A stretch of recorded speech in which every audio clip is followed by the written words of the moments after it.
Hello, Geta Bulavinaka. Welcome to Pacific Level Up, episode 5.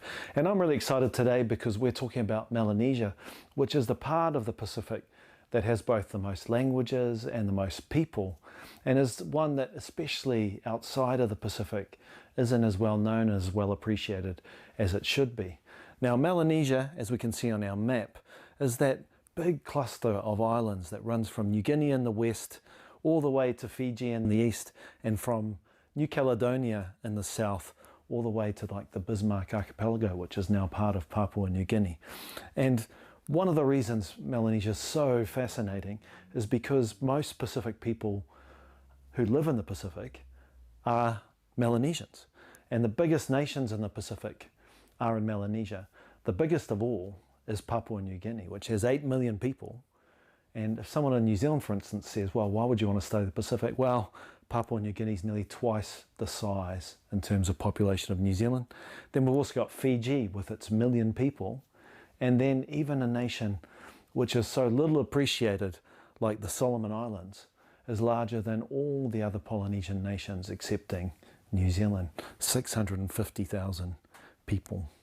And the thing that excites me as someone who really cares about the past is that Melanesia has the deepest past of all.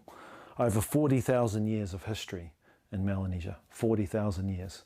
So when people talk about the pyramids, that's like 3,000 to 4,000 years. That gives you an idea just how deep history is in Melanesia. The world's oldest civilizations, one of them is in Papua New Guinea. Lots of things to know and remember, and that's why I'm really excited to invite along a really good friend of mine, Professor TARISI SOROVI-VUNIDILO, who's a professor at the University of Hawaii. And she is going to take us through and tell us some of the things we really should know about Melanesia. Bula, TARISI. Bula Vinaka. I'm really happy to have the opportunity to share some facts and information about the Melanesia region, where Fiji belongs, and that's where I'm originally from. So I'm very happy to share some key information and facts about this region. And the first one that I would like to share is to do with the geography. Yeah, the different types of islands, and many of our islands are volcanic, and also many of them have very rich forests, which adds into my next point on the rich biodiversity that is represented by this region. And some of the this rich biodiversity includes the flora and fauna. And one good example is to do with the birds of paradise in Papua New Guinea, the Fijian eagle in Fiji, as well as crocodiles. Did you know that crocodiles do exist in some of these Melanesian islands, in Papua New Guinea, Solomon Islands, and parts of Vanuatu? The other point that I like to share is also did you know that Melanesia has the highest number of World Heritage Sites listed under UNESCO? And some of those, if I can list them, number one is the Cook Agricultural Site. It was the first ever World Heritage Site from the Pacific that was listed under the UNESCO World Heritage listing, and that is the Cook Agricultural Site. The other one is the East Rennell, which is actually the largest raised coral atoll in the world that is found in the Solomon Islands. The other one is the Roy Mata domain in Vanuatu, the historical town of Levuka, which is the first capital in Fiji, and the other one is the longest continuous barrier reef in the world, and that is found in New Caledonia.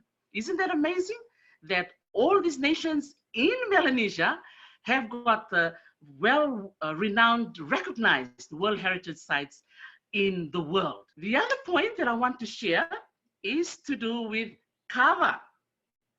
Melanesia is KAVA Central, okay? Did you know that there are 80 species of KAVA alone in Vanuatu? And Out of all the species of kava, we have 13 in Fiji. And of course, the Fiji kava is the best in the world. What else can you say? And then to compare to my Polynesian cousins, I have to do this. In Tonga, they only have 6, and Samoa 4. So I just thought I mentioned that Melanesia still has the highest number and the best kava in the world. The other point that I want to share is on mining. Many of these islands in Melanesia have got a lot of natural resources. Some of these natural resources that you only maybe hear in maybe Africa and in Europe, maybe in the Americas. But did you know in Melanesia, we have gold, we have copper, we have nickel, and even gas. Okay, so that makes our mineral resources so rich and vast in the region of Melanesia. Did you know that we are the only nation in the Pacific that has got a gold medal in the Olympic Games? And that was in Rio, in Brazil. So we have got it. The other islands are still catching up. And speaking of that, the Melanesian region has so much talent in rugby, well, rugby league and rugby union, okay, and also soccer, as well as not forgetting our girls, netball. Netball is also well represented all around the world, and we really thank a lot of our young girls in the Melanesian region representing us around the world. Yeah, did you know that even in the island of Papua New Guinea, one of the Melanesian islands in the Pacific, they have more than 800 languages in one country. That doesn't even count the dialects, only 800. Apparently, I've been told that 800 number is actually low. It's supposed to be more than 1,000. So that is amazing. In Vanuatu, more than 100 languages even. So including all of that and other islands is more than 1,000, definitely, languages alone in the region. The other fact that I want to share is to do with the big man society. Now, in other parts of the world, in the Pacific, many of the chiefs or the leaders, you have to be born into the family of being a chief. It has to be in your blood, okay? And it's passed down generations over generations. In Melanesia, it doesn't happen. They have one that is called the big man society, in which a person can call himself one, wake up in the morning, you have lots of pigs, lots of wives, lots of money, lots of cars, and the list goes on, and you can call yourself a chief. And that is very unique in this part of the world, in which it is well known within the field of sociology, the field of anthropology, and which is called the big man society. And it's found only in Melanesia. The other point that I want to share is to do with the hair. Okay, so I'm actually rocking the hair, and this is what is called buninga in Fijian. And across Melanesia, we really, really represent our amazing, beautiful afros like this, okay?